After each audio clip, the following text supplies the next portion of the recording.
అందరికీ నమస్కారం. ఇప్పుడు మనం తరువాయి భాగం చెప్పుకుందాం. శర్మ ఇదంతా తెలుసుకుని మిత్రుడిని కారాగారంలో కలిసి, నీ కోసం నేను చేయగలిగింది చేస్తాను, నా ప్రాణాలను కూడా లెక్క చేయను, నీ కోరిక ఏమిటి అని అడిగాడు గుణశర్మ.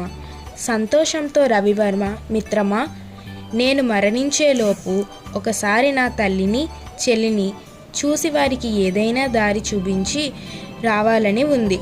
ఇంతకంటే నాకు వేరే కోరిక అంటూ ఏమీ లేదు అన్నాడు. గుణశర్మ రాజు దగ్గరకు వెళ్ళి తన మిత్రుడి కోరిక తెలియజేసి, అతను వచ్చే వరకు నేను కారాగారంలో ఉంటాను, దయచేసి ఒక్కసారి విడుదల చేయండి అని వేడుకున్నాడు. చెప్పిన గడువు లోపల రవివర్మ రాలేకపోతే అతని బదులు మరణదండన అనుభవించాలి అన్నాడు రాజు. సరే అన్నాడు గుణశర్మ. మీకు నచ్చినట్లయితే మీ అభిప్రాయాలను కామెంట్ బాక్స్లో తెలిపి నన్ను ఇలాగే ఎంకరేజ్ చేయండి. Thank you so much. Please like, share and subscribe.